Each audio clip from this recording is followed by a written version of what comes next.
ಮಾಜಿ ಮುಖ್ಯಮಂತ್ರಿ ದಿವಂಗತ ಡಿ ದೇವರಾಜ್ ಅರಸು ಅವರ ಮನೆಯಲ್ಲಿ ಸಂಸ್ಕರಣೆ ಮಾಡಿ ಇಟ್ಟಿದ್ದ ಅಡಿಕೆ ಕಳ್ಳತನ.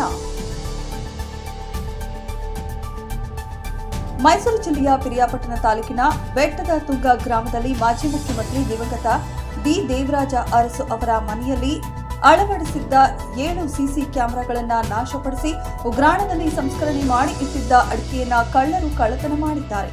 ಮಾಜಿ ಮುಖ್ಯಮಂತ್ರಿ ದಿವಂಗತ ಡಿ ದೇವರಾಜ್ ಅರಸು ಅವರ ಸಂಬಂಧಿಕರಾದ ರೈತ ಟಿಆರ್ ಶ್ರೀನಾಥ್ ರಾಜೆ ಅರಸ್ ಅವರು ಮಾತನಾಡಿ, ಬೆಟ್ಟದ ತುಂಗ ಗ್ರಾಮದಲ್ಲಿ ಕಳೆದ 6-7 ವರ್ಷಗಳಿಂದ ಅಕ್ಕಪಕ್ಕ ಅಡಿಕೆ ಖರೀದಿ ಮಾಡಿ ಸಂಸ್ಕರಣೆ ಮಾಡಿ ವ್ಯಾಪಾರ ಮಾಡಲು ಇಟ್ಟಿದ್ದೆ. ಶುಕ್ರವಾರ ಮೈಸೂರಿಗೆ ಹೋಗಿದ್ದೆ.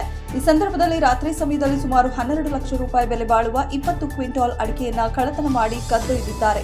ಭದ್ರತೆಗಾಗಿ 7 ಸಿಸಿ ಕ್ಯಾಮೆರಾ ಅವರ ಅಳವಡಿಸಿದ್ರೂ ಕೂಡ ಮುರಿದು ಹಾಕಿದ್ದಾರೆ. ಮೈಸೂರು ಜಿಲ್ಲೆಯ ಅಧಿಕಾರಿಗಳು ಹಾಗೂ ಬೆಟ್ಟದಪುರ ಪೊಲೀಸರು ಕಳ್ಳತನ ಪ್ರಕರಣವನ್ನು ಪತ್ತೆ ಹಚ್ಚಿ ನ್ಯಾಯ ಒದಗಿಸಿಕೊಡಬೇಕೆಂದು ಮನವಿ ಮಾಡಿದ್ದಾರೆ. ನಮಸ್ಕಾರ, ನನ್ನ ಹೆಸರು ಶ್ರೀನಾಥ್ ರಾಜರ್ಸ್ ಅಂತ, ಬೆಟ್ಟತುಂಗದವರು. ನಾವು ಸಾಮಾನ್ಯ ಒಂದು 6-7 ವರ್ಷದಿಂದ ಅಡಿಕೆ ನಮ್ಮ ತೋಟದ್ದು ಅಕ್ಕಪಕ್ಕ ನಮ್ಮ ಕಸಿನ್ಸ್ ತೋಟದ್ದೆಲ್ಲ ತಗೊಂಡು ನಾವು ಚೇಣಿ ಮಾಡಿಕೊಂಡು ಇಲ್ಲಿ ಸಂಸ್ಕರಣೆ ಮಾಡ್ತಾಯಿದ್ದೀವಿ. ಈಗ ಕಳೆದ ಶುಕ್ರವಾರ ಸುಮಾರು ಒಂದು ಅಂದಾಜು 10-11 ಲಕ್ಷ ಬೆಲೆ ಬಾಳೋ ಅಡಿಕೆನ ನಾನು ಗೋದಾಮಲ್ಲಿ ಮಡಗಿರೋ ಅಡಿಕೆನ ಯಾರು ಏನು ಅಂತ ಗೊತ್ತಿಲ್ಲ ಬಂದು ಕಳ್ತನ ಮಾಡ್ಕೊಂಡು ತಗೊಂಡೋಗಿದ್ದಾರೆ. ಬೆಳಗ್ಗೆ ನಾನು ಊರಲ್ಲಿ ಇಲ್ಲಿದ್ದು ನೋಡಿ ಬೆಳಗ್ಗೆ ನಾನು ಮೈಸೂರು ಹೋಗಿರೋದನ್ನ ತಿಳ್ಕೊಂಡು ರಾತ್ರಿ ಒಂದು 12:30-1 ಗಂಟೆ ಟೈಮಲ್ಲಿ ಈಗ ಕೃತ್ಯ ನಡೆದೈತೆ ಅಂತ ಭಾವಿಸಿರ್ತೀನಿ. ನಾನು 7 CC ಕ್ಯಾಮ್ರಾ ಎಲ್ಲ ಅಳವಡಿಸಿ ಎಲ್ಲ ಥರ ಸೆಕ್ಯೂರಿಟಿ ಮಾಡಿ ಎಲ್ಲ ಥರ ಬಿಗಿ ಬಂದೋಬಸ್ತ್ ಮಾಡಿಕೊಂಡು ಮಾಡಿದರೂ ಕಳ್ತನ ನಡೆದೈತೆ. ಈ ಮೂಲಕ ನಮ್ಮ ಪೊಲೀಸ್ ಇಲಾಖೆಗಾಗಲಿ ಕಮಿಷನರ್ಗಾಗಲಿ ತಿಳಿಸ್ಪಡಿಸೋದೇನೆಂದರೆ, ದಯವಿಟ್ಟು ನನಗಾಗಿದ್ದ ಅನ್ಯಾಯನ ನಿಮ್ಮ ಮುತುವರ್ಜಿ ವಹಿಸಿ ನಿಮ್ಮ ಇಲಾಖೆಯವರು ಆದಷ್ಟು ಶೀಘ್ರದಲ್ಲಿ ಪತ್ತೆ ಮಾಡಿ ನನ್ನ ಪದಾರ್ಥನ ಹುಡುಕಿಸಿ ನನಗೆ ಕೊಡ್ಸೋಕ್ಕೆ ಒಂದು ಪ್ರಯತ್ನ ಮಾಡಿಕೊಡ್ಬೇಕು ಅಂತ ತಮ್ಮಲ್ಲಿ ಕಳಕಳಿ ಮನವಿ ಮಾಡ್ತೀನಿ.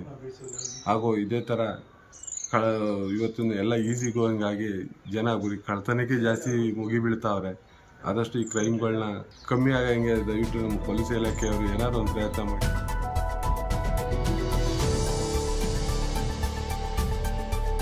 ಬೈಲಕುಪ್ಪೆ ವೃತ್ತ ನಿರೀಕ್ಷಕ ದೀಪಕ್, ಬೆಟ್ಟದಪುರ ಪೊಲೀಸರು ಸ್ಥಳಕ್ಕೆ ಭೇಟಿ ನಡೆಸಿ ಪರಿಶೀಲನೆ ನಡೆಸಿ ದೂರು ದಾಖಲಿಸಿಕೊಂಡು ತನಿಖೆ ಕೈಗೊಂಡಿದ್ದಾರೆ. ವರದಿ ರಾಮೇಗೌಡ, ಪಿರಿಯಾಪಟ್ಟಣ.